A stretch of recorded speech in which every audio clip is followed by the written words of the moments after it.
আল্লাহর পয়গম্বরের সাহাবী অন্যায়ের প্রতিবাদ করতে গিয়ে খুব খেয়াল করবেন, সমস্ত নবীগণ দুনিয়াতে এসেছেন, নবীগণের পরে যার চেয়ে দামি কোনো মানুষ নাই। নবীগণের জামাতের পরে সবচেয়ে দামি মানুষ যিনি, আবু বকর সিদ্দিক রাদিয়াল্লাহু তাআলা আনহু। আবু বকর রাস্তা দিয়ে যখন হাঁটতেন, প্রায় সময় ইহুদিরা খুঁচায় খুঁচায় কথাবার্তা বলতো। আবু বকর সিদ্দিক রাদিয়াল্লাহু তাআলা আনহু মাঝে মাঝে জবাব দিতেন, আর মাঝে মাঝে শুনে না শুনে উনি চলে যেতেন। উনি কি গরম মেজাজ না নরম মেজাজ? আর একটু জোরে কর। একদিন এক ইহুদি এমন ভাবে উনারে আটকাইল, ও আবু বকর শুনছনি ঘটনা? শুনছনি কি ঘটনা? ইহুদি বলে, এতদিন জানতাম মুহাম্মদ গরিব, এখন দেখি মুহাম্মাদের আল্লাহ গরিব। আল্লাহকে গরিব বলেছে ইহুদি।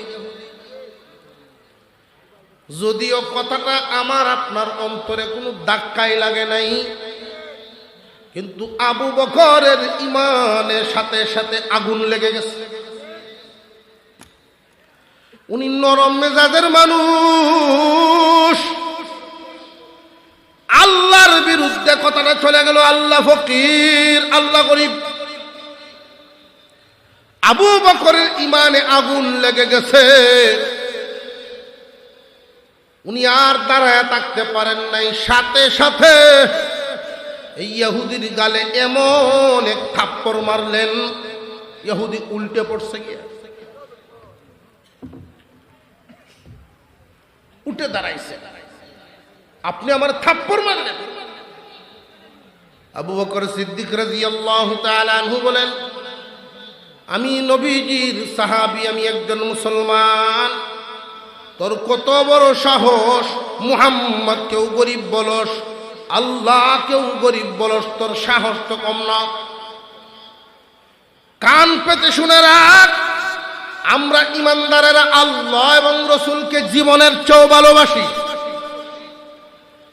আমাকে গালি দিলে আমি হজম করে ফেলবো, তারে মাফ করে দিব।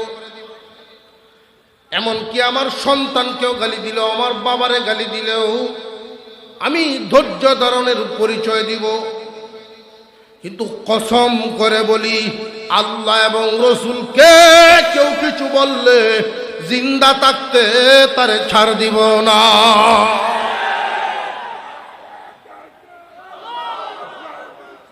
আবু বকর সিদ্দিক রাদিয়াল্লাহু তাআলা এত চেতেন না, রাগারাগি করেন না সাধারণত, কিন্তু এই দিন এমন রাগ উঠছে, মারছেন চোর। চোর খায়া এই ইহুদি সিদ্ধান্ত নিল, সব আদালতে এই বিচার নিয়ে যাওয়া যাবে না।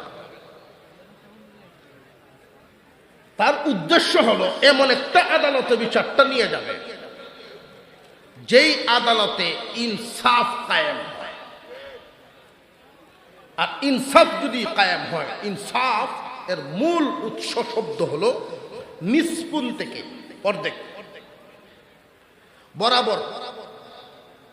বরাবর হচ্ছে তো, তোমার কেউ গালি দিছে, সমান বরাবর গালি তুমি দিয়া দাও। তোমাকে কেউ চর মারছে, চরের বদলা বরাবর। বুঝে আসতেছে আপনাদের? ইনসাফ কায়েম আছে ইসলামী আদালত, তখন জজ ইসলামী আদালতের কাজীর দায়িত্ব পালন করেন। রসুল নিজেই তো দুনিয়া, নবীজিই বিচারক। এই ইহুদি করছে কি, নবীজির দরবারে এসে আবু বকরের বিরুদ্ধে মামলা দায়ের করল, আমি বিচার চাই, আপনার আবু বকর আমাকে চর মেরেছে, আপনার আদালত আমাকে ইনসাফ কি দেয় দেখি। আপনারা সংখ্যায় বেশি হওয়ার কারণে হয়তো আমার গোষ্ঠীর লোকেরা আমার সাথে নাও আসতে পারে, এই সুযোগে যদি আবু বকরের পক্ষ নেন কিনা এটা দেখা হলো উদ্দেশ্যতা। আল্লাহর রসুলের দরবারের মামলা, আবু বকর বিনা কারণে চর মারল আমারে, আমি এর বিচার চাই। আল্লাহর রসুল বলেন, চরটা কি আবু বকরই দিছে? দেখ সজবল করিয়া, কারণ চোর দেওয়ার কাম এটা আবু বকরের না। জীবনে এই প্রথম বিচার আসলো আবু বকরের বিরুদ্ধে। এই জন্য নবীজি বলেন, আসলে কি আবু বকর দিছে? বিশ্বাস হচ্ছে না তো? তোর দেখা কোনো ভুল নেই তো? না হুজুর, আমি ঠিকভাবেই দেখছি, আমি আবু বকরকেও চিনি, ওমরকেও চিনি, আজকের চর আবু বকরই দিছে। ডাকাও। আবু বকর আসলেন, এই ইহুদির এখানে বসা দেখে আল্লাহ এবং রসুলের শত্রু যে, আমি ইমানদারেরও শত্রু সে। আল্লাহ এবং রসুলের শত্রু যারা, আমাদেরও শত্রু তারা। আর নিজের শত্রুকে অনেক সময় দেখে হজম করা যায়, দাঁত কামড়ায় কামড়ায় সহ্য করন যায়, দেখকে না দেখকে টিকা যায়। ইসলামের শত্রু দেখে ইমানদার নিজ জায়গায় বসে স্থির থাকতে পারে না, ইমানের আগুন চলে যায়। আল্লাহর রসুল বলেছেন, ইমানওয়ালা অন্যায় দেখলে, অন্যায়কারী দেখলে, অন্যায় দেখলে ইমানওয়ালা চুপ থাকতে পারে না। যদি চুপ থাকে বুঝবো তার ইমানই নেই। অন্তত মনে মনে হইলেও ঘৃণা করবে। আবু বকর সিদ্দিক যখন রসুলের দরবারে আসলেন, ইহুদিদের দেখিয়াই উনি বলেন, ইয়া রাসূলুল্লাহ, আমাকে একটু অনুমতি দেন, আমারে অনুমতি দেন, আমি এর আরেকটা চর দেন। যেই বলছেন আরেকটা চর দেন, নবীজি তো বুঝেই ফেলছেন এর আগে একটা হইছে। ঠিক না ঠিক? আপনারা কি খেয়াল করতেছেন কথা?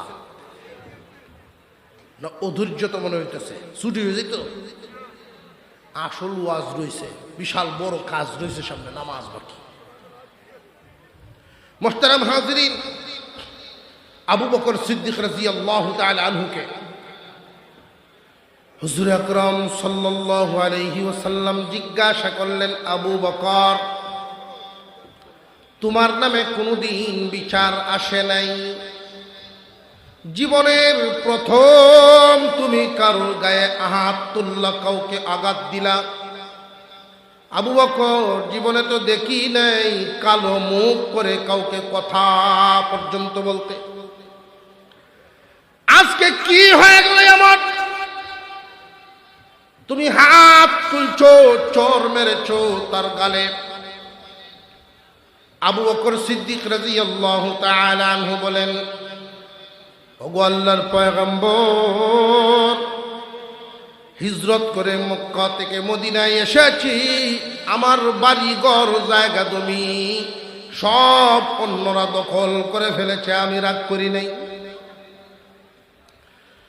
আমার কলিজার টুকরা আয়েশা সিদ্দিকা, তার উপর অপবাদ রটায় দিছে মুনাফিকরা, আমি রাগ করি নাই। কিন্তু আমার চোখের সামনে আল্লাহ এবং রসুলকে যদি কেউ গালি দেয়, তুচ্ছ করে বলে, ওগো নবীজি, আমাকে শোনায় শোনায় সে বলে, এতদিন জানতাম শুধু মুহাম্মদ গরিব। আবু বকর, ভালোই হয়েছে তুমি শুনছনি, আল্লাহ গরিব আর আমরা ধনী। ওগো নবীজি, আবার বলুন, আমি কি অন্যায় করেছি কিনা? এমন কথা যদি কেউ আমার সামনে বলে, আমার ঈমান জাগায় থাকে না, নড়ে ওঠে, আগুন জ্বলে ওঠে। ঈমানের দাবি প্রকাশ করেছে, নিজের কোনো ব্যক্তিগত স্বার্থ নাই। ইমানের দাবি একজন মুমিনের সামনে আল্লাহর বিরুদ্ধে, রসুলের বিরুদ্ধে কথা বললে ইমানওয়ালার ইমানের দাবি সাথে সাথে প্রতিবাদ।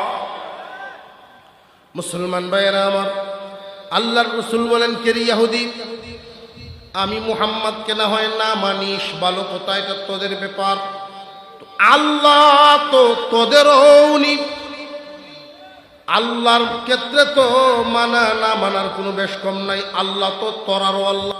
ইহুদি চরের বদলা আবু বকরের গালে চর দিবে। ইসলামী আদালত সাক্ষীর অভাব, সাক্ষীর কারণে উপযুক্ত সাক্ষী নেই, যে কারণে আবু বকর হেরে যাচ্ছেন, সঠিক থাকার পরেও হেরে যাচ্ছেন। অন্যায়ের প্রতিবাদ করছিলেন, মনে আসেনি শুরু থেকে? যেই মাত্র নবীজির রায় দিবেন দিবেন দিবেন দিবেন অবস্থা, এমনি শোনা যায় জিবরাইল আসার আগমনের আওয়াজ। জিবরাইলের আসার আওয়াজ শোনা যায়। এই মুহূর্তে কেন কি জিবরাইল এই মুহূর্তে আসার কারণটা কি? অবশ্যই কোনো একটা কিছু আছে। আল্লাহর রাসূল ঘোষণা দেন নাই, ওহী নাজিল হয়ে গেছে, ওহী নাজিল হয়ে গেছে। আবু বকরের পক্ষে আয়াত নাজিল করে স্বয়ং আল্লাহ সাক্ষী হয়ে গেছে। লাকাদ সামিআ আল্লাহু কাওলাল্লাযীনা ক্বালু ইন্নাল্লাহা ফাকীরুন ওয়া নাহনু আগনিয়া। নিশ্চয়ই নিশ্চয়ই আল্লাহ শুনেছেন। কে শুনছে? নিশ্চয়ই নিশ্চয়ই আল্লাহ শুনেছেন যারা বলেছে এমন কথা। লাকাদ সামিআ আল্লাহ কাওলাল্লাযীনা ক্বালু ইন্নাল্লাহা ফাকীরুন ওয়া নাহনু আগনিয়া।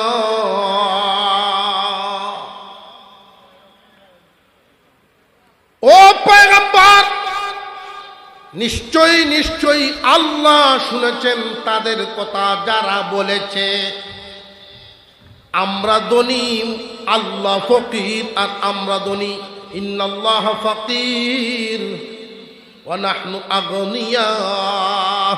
নিশ্চয়ই আল্লাহ গরিব, আমরা ধনী। এই কথা যে বলছে শুনছেন কে? আরো জোরে কর। আল্লাহ সাহায্য নাযিল করে দিয়েছেন। সাথে সাথে প্রতিবাদকারী যারা হয়, এই যুগে যুগে আল্লাহর দেওয়া বন্টন বুঝে না আসলে উল্টা বুঝে। আল্লাহর দেওয়া বন্টন সর্বোত্তম। ওসমান হাদি জীবন দিয়ে গেল। হয়তো কেউ কেউ ভাবতে পারে সত্যের পক্ষে লড়াই করে সে পাইলটা কি? হকের পথে চলতে চলতে সে পাইলটা কি? অনেকেই বলতে পারে যে পেয়েছে মুকুটহীন সাম্রাজ্য, সম্মানের এক উচ্চ সিঁড়ি।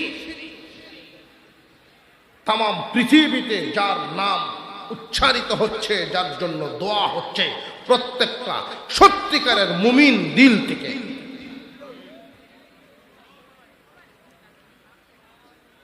শত বছরে এমন একটা ওসমান হাদি আসে কিনা জমিনে? তবে জেনে রাখবেন, যেই জমিনে ওসমান হাদির মতো যুবকদের রক্তের ফুটা লেগে যায়, এমন জমিন আর অন্যদের গোলামিতে পরিণত হয় না। শিকল আর শিকল দিয়ে রাখা যায় না। যুবকরা যখন রক্ত দেওয়া শিখে ফেলে, এই জমিনকে তখন অন্যায় থেকে মুক্ত করেই ছাড়ে। যুগে যুগের এই ইতিহাস সাক্ষী রয়েছে, আল্লাহর রাসূলের উম্মতেরা যখন রক্ত দেওয়া শুরু করে দেয়, কোন জাতি এদেরকে দমাইতে পারে না। ভারতবর্ষে কখনোই হিন্দুর চাইতে মুসলিমরা বেশি ছিল না, কখনোই মুসলমানরা বেশি ছিল না, সংখ্যায় কম। এরপরেও এই ভারতবর্ষ মুসলমানেরা শাসন করেছেন কয়েকশো বছর। আল্লাহর জমিনে আল্লাহর আইন কায়েম করার জন্য মুসলমান তৈরি হও। এই জমিনে জালিমদের আর কোন সিংহাসনে দেখতে চাই না। তৈরি হতে হবে তোমাদের, জায়গায় জায়গায়, যুগে যুগে। মনে প্রাণে একটাই পণ করো, কে ক্ষমতায় যাবে কে যাবে না ওইটা দেখার বিষয় না। ওলামায়ে কেরাম চেয়ারের চিন্তায় না, ওলামায়ে কেরাম কোন চিন্তায় কথা বলেন, কোন ভাষায় কথা বলেন সেটা বুঝতে হবে। পীর সাহেব মধুপুরী মুরব্বী মানুষ হেঁটে গেলে কাঁপতে থাকেন। বালিয়ার সাহেব রহমতুল্লাহি আলাইহি ছিলেন, চামড়া খুশ হয়ে গেছে এমন আল্লাহওয়ালাগণ এই চেয়ার, ক্ষমতা, লোভ এগুলোর জন্য মাঠে নামেন নাই। তাদের ইমানে আগুন লেগে গেছে। আল্লাহর জমিনে আল্লাহর হুকুম কায়েম করার জন্য ৯৫% মুসলমানের দেশে কোন একটা আইন যদি ইসলামের পক্ষে পাশ করাইতে হয়, লক্ষ লক্ষ মানুষ রাস্তাঘাটে মিছিল করা লাগে, তবু আইন পাশ হয় না। অথচ ইসলামের বিরুদ্ধে রাতের অন্ধকারে আইন পাশ হয় না। এই দুঃখ এদের অন্তরকে আঘাতপ্রাপ্ত করেছে। মসনদে তোমরাই বসবা, যারা চেয়ারের লোভ নিয়ে আছো, প্রত্যেকের জায়গায় জায়গায়, দেশ জায়গায় জায়গায় বসে বসে চালাও, তবে মন চাহি চালানো বন্ধ হয়ে যাবে। মন মতো আর চালানোর সুযোগ নেই। আপনারা শুনেছেন গতকালকে কত নরম মনের মানুষ আমাদের বর্তমান জাতীয় মসজিদের খতিব, পীর সাহেব, বুজুর্গ মানুষ, এই জামানার একজন বুজুর্গ আলেম। উনার জবান থেকে অগ্নিজরা বয়ানগুলো শুনেছেন কিনা? আবু বকরের ইমানে যেভাবে আগুন ধরে গেছে, নরম মেজাজের মানুষগুলোর ইমানে আগুন ধরে গেছে। মুসলমান ভাইয়েরা, টার্গেট একটাই, এই জমিনকে যেহেতু কোরআনের জন্য তুমি কবুল করেছ, ইনশাআল্লাহ আশাবাদী ওসমান হাদিদের রক্তের ফুটা কবুল হবে, এই জমিনে আল্লাহর দ্বীন কায়েম হবে ইনশাআল্লাহ। এই ধারাবাহিকতা ঠিক রাখতে হবে।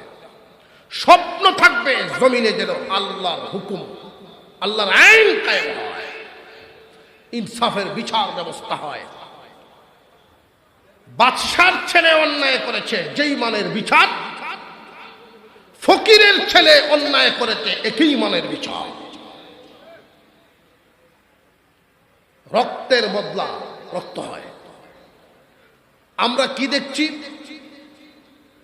বর্তমান মানুষের বিবেক দ্বারা পরিচালিত যেই রাষ্ট্র ব্যবস্থা, যে আইন ব্যবস্থা, সম্পদের শক্তি, অর্থের শক্তি, পাওয়ারের শক্তিমান ওই সমস্ত লোক যারা, এদের জন্য আইন,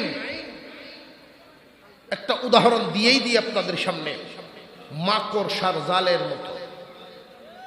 শক্তি ক্ষমতা যদি তাকে ছিঁড়ে ফিরে বেরিয়ে যায়।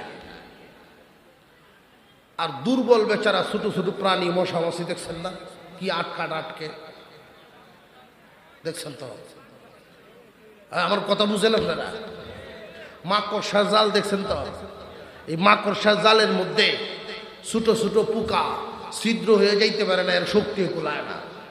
ওইটার মধ্যেই দেখবেন আত্মাও নাড়াইতেছে, এগুলো দম ফালতে ফালতে শেষ। আর যদি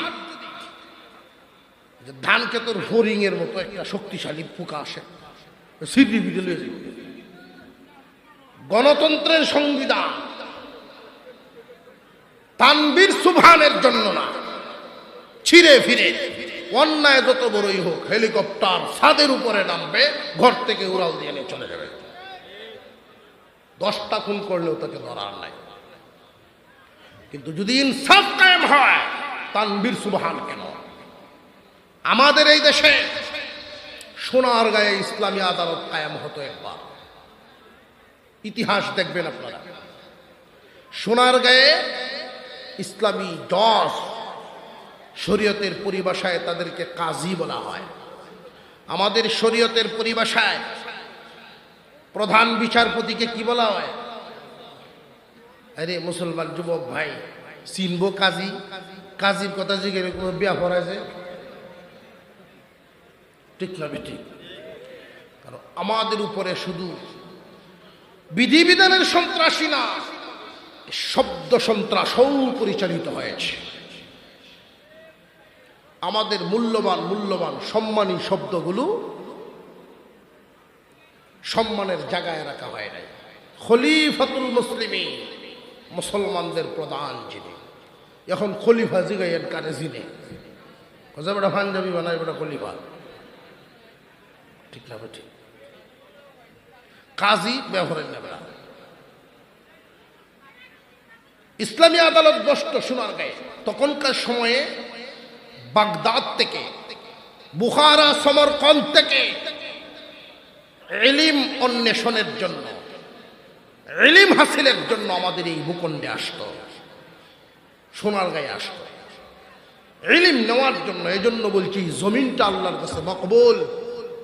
তো বসবাসকারীরা কমজোর হয়ে গেলে গোলাম বনতেই হবে, গোলামি করতেই হবে।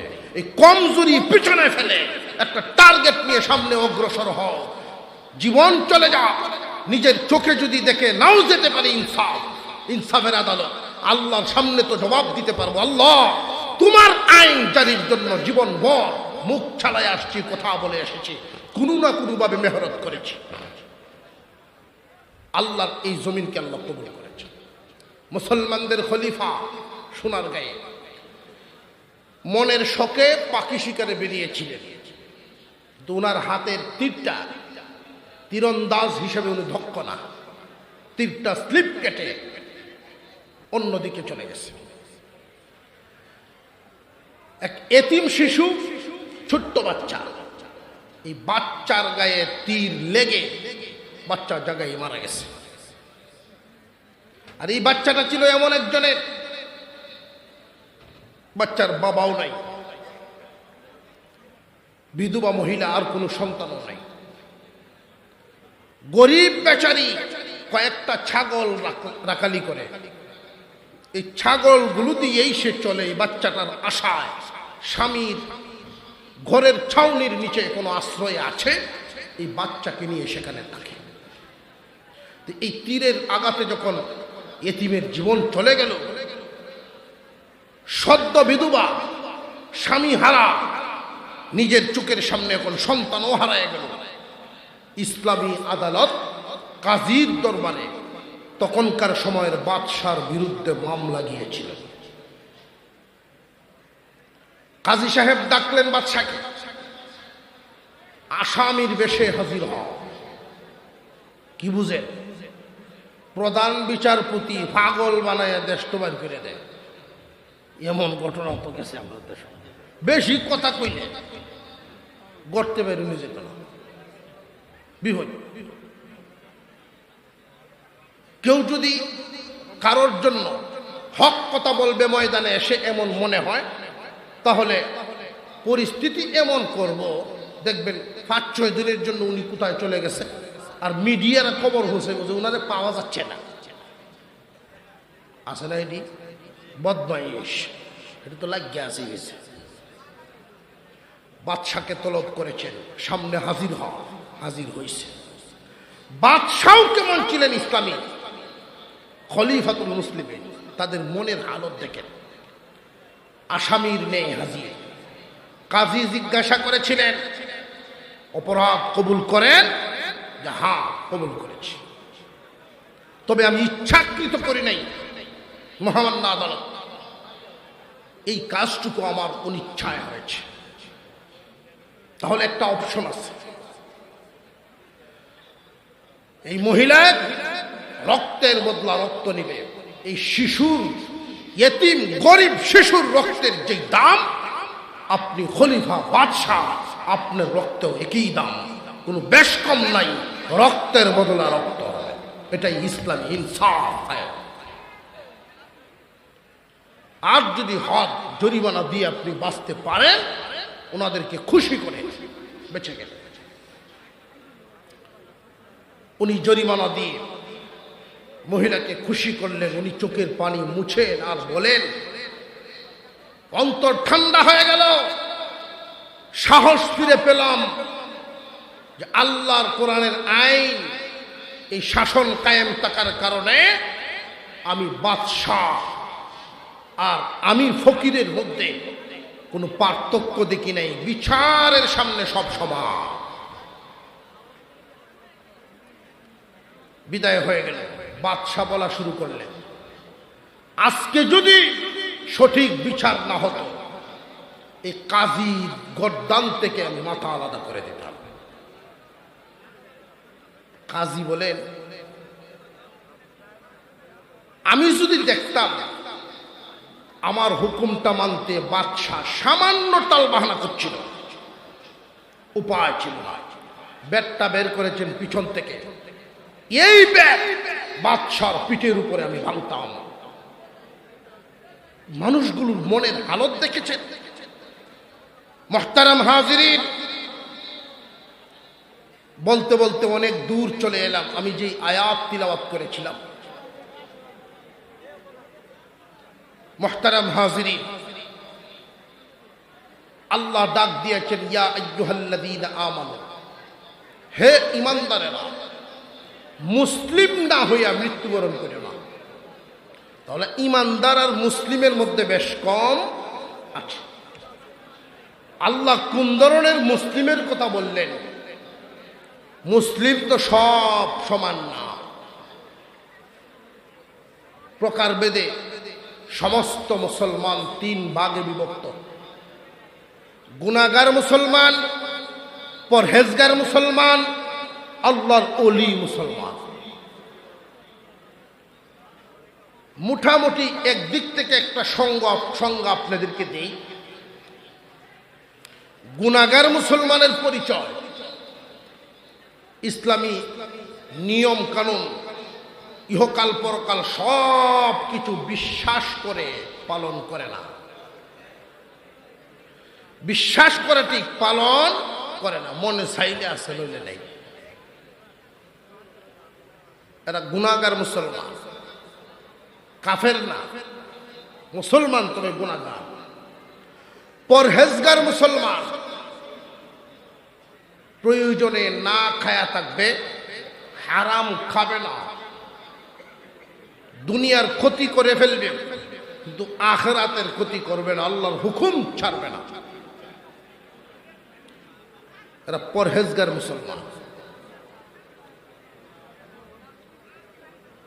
ওলি মুসলমান হলো তারা শুধু ফরজ ওয়াজিবের সীমারেখার ভিতরেই থাকেন না, কোনো মুস্তাহাব ছাড়েন না, মাকরু কাজটাও করেন না। মুহতারাম হাজিরিন, আল্লাহ যে বললেন মুসলিম না হইয়া ময়ূর না, এখানে অন্তত পরহেজগার মুসলিম যেন আমরা হইয়া মরতে পারি। ওলি হইয়া মরতে যদি নাও পারি, গুনাহগার মুসলমান হইয়া যেন আল্লাহ দুনিয়া থেকে বিদায় না দেন। আল্লাহ আমাদেরকে পরিপূর্ণ ঈমানওয়ালা, অন্তত পক্ষে পরহেজগার মুসলমান বানায় দুনিয়া থেকে বিদায় দেন। সকলেই বলেন আমিন, আরো জোরে বলেন আমিন। আল্লাহ আমাদের এই জমিনকে পাপ মুক্ত করো, আমাদের এই জমিনকে অন্যায়কারীদের থেকে মুক্ত করো। আল্লাহ ওয়ালাদের জন্য এই জমিনকে তুমি কবুল করো, বলুন আমিন। ওয়া আখিরু দাওয়ানা আনিল হামদুলিল্লাহি রাব্বিল আলামিন। আসসালামু আলাইকুম ওয়া রাহমাতুল্লাহ।